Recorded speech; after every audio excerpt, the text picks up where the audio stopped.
اور خاندانی نظام کی مضبوطی کا انحصار شوہر اور بیوی کے باہمی تعلقات پر ہوتا ہے۔ دونوں کے درمیان جب تک باہم موافقت نہ ہو، دونوں ایک دوسرے کے حقوق کا خیال نہ رکھیں، اس وقت تک خاندان کے اندر خوشی، راحت، سکون پیدا نہیں ہو سکتا۔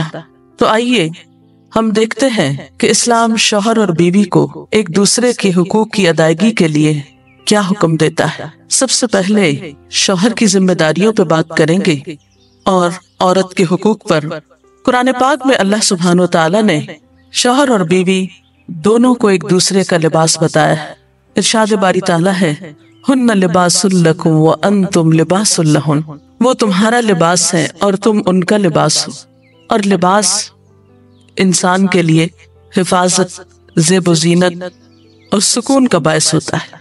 انسان اپنے لباس سے پہچانا جاتا ہے، انسان اپنے لباس کی کیئر کرتا ہے، اس کی حفاظت کرتا ہے، نگہداشت کرتا ہے، اس کے بارے میں کانشیس ہوتا ہے، اس سے غافل نہیں ہوتا، کیونکہ وہ اس کی شخصیت کو خوبصورت بناتا ہے۔ اور اگر لباس اچھا نہیں تو شخصیت داغدار ہو جاتی ہے۔ تو جس طرح لباس اور جسم کا باہم تعلق ہے، ایک مضبوط تعلق، قریبی تعلق، اسی طرح شوہر اور بیوی کا بھی باہم ایک مضبوط قریبی تعلق ہوتا ہے۔ اس لیے دونوں جب تک ایک دوسرے کے حقوق ادا نہ کریں، دونوں ایک دوسرے کا خیال نہ رکھیں، تو کوئی بھی خوشگوار خاندان جنم نہیں لے سکتا۔ تو آئیے دیکھتے ہیں کہ اس سلسلے میں اسلام کی تعلیمات کیا ہیں۔ سب سے پہلے شوہر کو یہ تلقین کی گئی کہ وہ بیوی کے ساتھ اچھا سلوک کرے۔ قرآن پاک میں اللہ تعالیٰ فرماتے ہیں، وَعَاشِرُوهُنَّ بِالْمَعْرُوفِ، اور ان عورتوں کے ساتھ معروف طریقے سے، بھلے طریقے سے زندگی بسر کرو۔ حجۃ الوداع کے موقع پر نبی صلی اللہ علیہ وسلم نے مردوں کو تلقین کرتے ہوئے فرمایا، لوگو سنو، عورتوں کے ساتھ اچھے سلوک سے پیش آؤ، کیونکہ وہ تمہارے پاس قیدیوں کی طرح، تمہیں ان کے ساتھ سختی کرنے کا کوئی حق نہیں سوائے اس صورت کے جب ان کی طرف سے کھلی ہوئی نافرمانی سامنے آئے۔ اسی طرح آپ نے اپنے اس خطبے میں یہ بھی فرمایا کہ دیکھو سنو، تمہارے کچھ حقوق تمہاری بیویوں پر ہیں اور تمہاری بیویوں کی کچھ حقوق تم پر ہیں۔ تمہارا حق ان پر یہ ہے کہ وہ تمہارے بستروں کو ان لوگوں سے نہ روندوائیں جن کو تم ناپسند کرتے ہو، اور تمہارے گھروں میں ایسے لوگوں کو نہ آنے دیں جن کا آنا تمہیں ناگوار ہو، اور سنو، ان کا تم پر یہ حق ہے کہ تم انہیں اچھا کھلاؤ اور اچھا پہناؤ۔ اسی طرح اسلام شوہر کو یہ حکم بھی دیتا ہے کہ وہ بیوی کے ساتھ خوش گمان رہے۔ اور اگر دیکھا جائے تو انسانی گمان اور انسانی سوچ انسان کے عمل کی بنیاد بنتی۔ آپ کسی کے ساتھ بھی اچھا سلوک اسی وقت کر سکتے ہیں جب آپ اس کے بارے میں حسن ظن رکھتے ہوں، اس کے بارے میں اچھی سوچ رکھتے ہوں، اس کے لیے برا نہ چاہتے ہوں۔ اسی لیے ہم دیکھتے ہیں کہ قرآن پاک میں اللہ سبحانہ وتعالیٰ تنقین فرماتے ہیں کہ فَإِن كَرِهْتُمُوهُنَّ فَعَسَىٰ أَن تَكْرَهُوا شَيْئًا وَيَجْعَلَ اللَّهُ فِيهِ خَيْرًا كَثِيرًا، کہ اگر وہ تمہیں کسی وجہ سے ناپسند بھی ہوں تو ہو سکتا ہے کہ ایک چیز تمہیں پسند نہ ہو، مگر اللہ تعالیٰ نے اسی میں تمہارے لیے بہت کچھ بھلائی بنا رکھی ہو۔ اس مفہوم کو آپ صلی اللہ علیہ وسلم نے ایک حدیث میں یوں بیان کیا ہے کہ کوئی مومن اپنی مومنہ بیوی سے نفرت نہ کرے۔ اگر بیوی کی کوئی عادت اس کو پسند نہیں تو ہو سکتا ہے کوئی دوسری خصلت اس کو پسند آ جائے۔ اسی طرح بیوی کے ساتھ عفو درگزر کی روش اختیار کرنے کا بھی حکم دیا گیا ہے، کیونکہ گھر میں 100 معاملات ایسے ہو سکتے ہیں جن میں دونوں کو ایک دوسرے سے اختلاف ہو، یا ایک دوسرے کی کوئی بات ناپسند ہو، یا ایک دوسرے کی طرف سے کچھ زیادتی ہو۔ تو ایسی صورت میں جب تک معاف کرنے کی روش پر عمل نہ کیا جائے بہتری نہیں ہو سکتی، کیونکہ انسان تو خطا کا پتلا ہے، غلطی تو اس سے ہوگی۔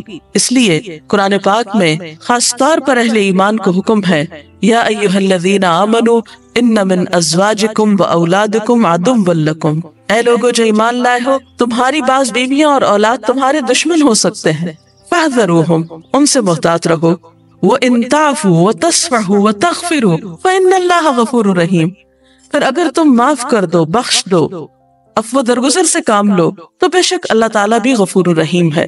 معاف کرنے کے لیے یہاں پر 3 الفاظ ایک جگہ پر استعمال ہوئے ہیں، تعفو، تصفحو، تغفرو۔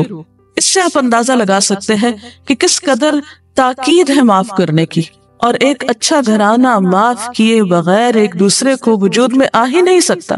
نبی صلی اللہ علیہ وسلم نے خاص طور پر عورت کے ساتھ اچھے سلوک کی تلقین کرتے ہوئے فرمایا، عورتوں کے ساتھ اچھا سلوک کرو، عورت پسلی سے پیدا کی گئی ہے اور پسلیوں میں سب سے زیادہ اوپر کا حصہ ٹیڑھا ہے، اس کو سیدھا کرو گے تو ٹوٹ جائے گی، چھوڑ دو گے تو ٹیڑھی رہے گی، بس عورتوں کے ساتھ اچھا سلوک کرو۔ بعض اوقات یہ سمجھا جاتا ہے کہ اس میں شاید عورتوں کی توہین کی گئی، نہیں، اس میں عورت کی فطرت کو بتایا گیا ہے کہ اس کے اندر ایک خاص طرح کے جذبات اللہ تعالیٰ نے پیدا کیے ہیں۔ مرد عموماً زیادہ عقل سے کام لیتے ہیں جبکہ عورت جذبات سے کام لیتی ہے، تو مرد اپنی سوچ کے مطابق عورت سے معاملہ نہ کرے بلکہ عورت کی پوزیشن کو دیکھتے ہوئے، اس کے جذبات کو دیکھتے ہوئے اس سے معاملہ کرے اور حسن سلوک کرے تو خاندانی زندگی زیادہ خوشگوار ہو سکتی ہے۔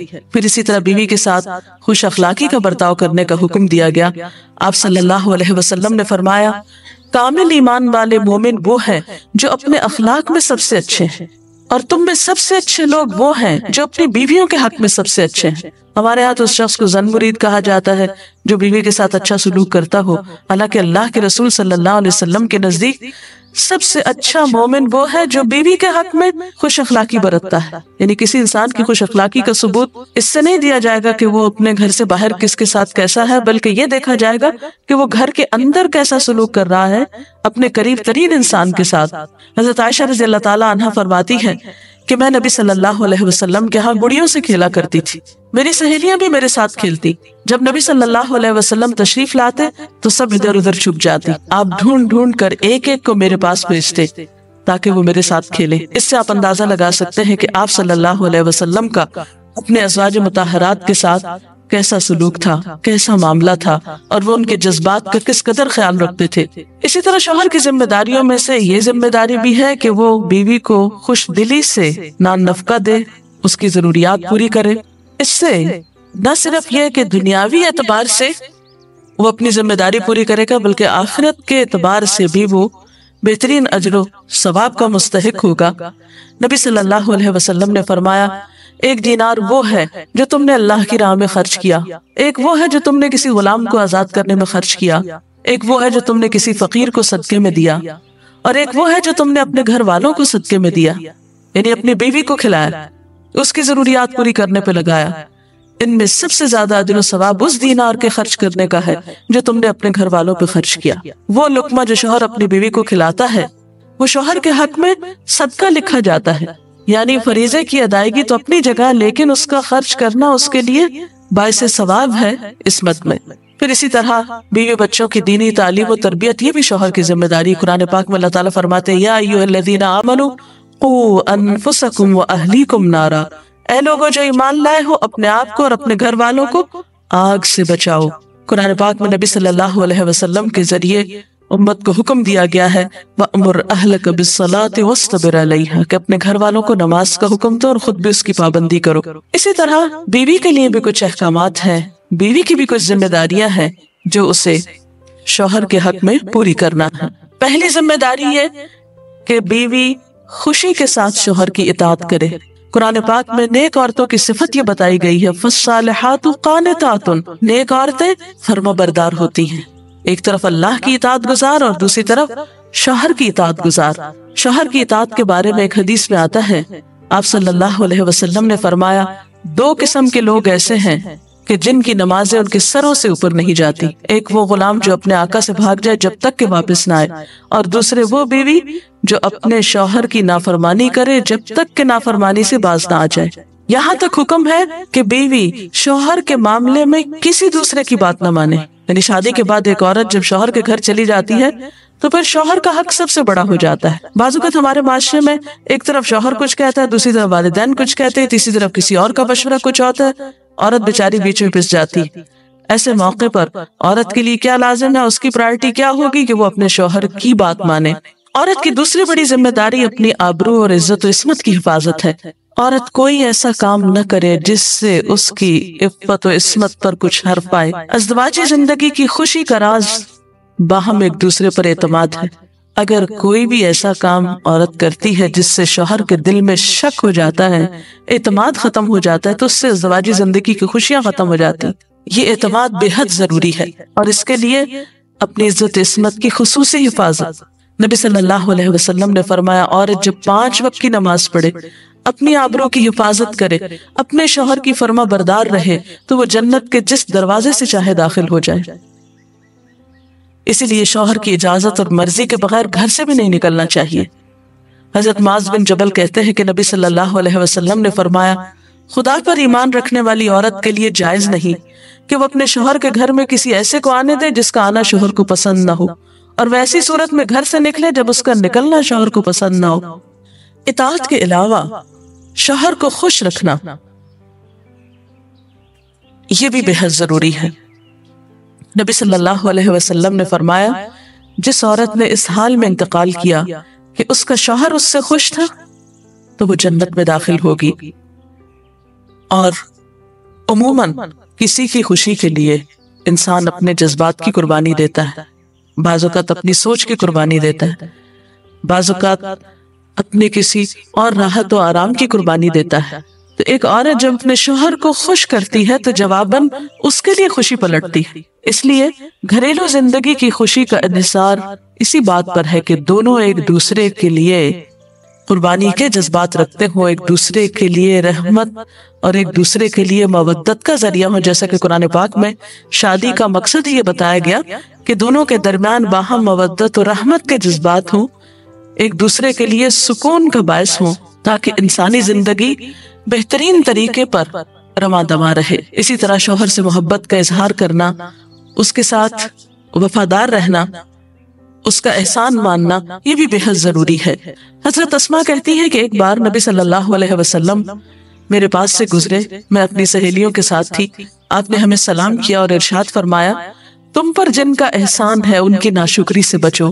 تم میں سے ایک اپنے ماں باپ کے گھر کافی دنوں تک بن بیاہی بیٹھی رہتی ہے، پھر اللہ تعالیٰ اس کو شوہر عطا کرتا ہے، اولاد دیتا ہے، اور ان سارے احسانات کے باوجود اگر کبھی کسی بات پہ شوہر سے ناراض ہوتی ہے تو کہہ اٹھتی ہے میں نے تو کبھی تمہاری طرف سے کوئی بھلائی دیکھی ہی نہیں۔ تو یہ جملہ ناشکری کا جملہ ہے جو عورت کو نہیں بولنا چاہیے۔ قیامت کے دن اللہ تعالیٰ اس عورت کی طرف نظر رحمت اٹھا کر نہیں دیکھے گا جو شوہر کی ناشکری ہوگی۔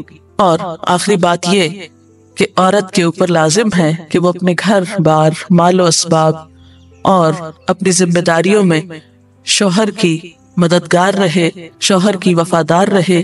آپ صلی اللہ علیہ وسلم نے فرمایا قریش کی عورتیں کتنی اچھی عورتیں ہیں جو بچوں پہ بہت مہربان اور شوہر کے گھر بار کی حفاظت کرنے والی ہیں۔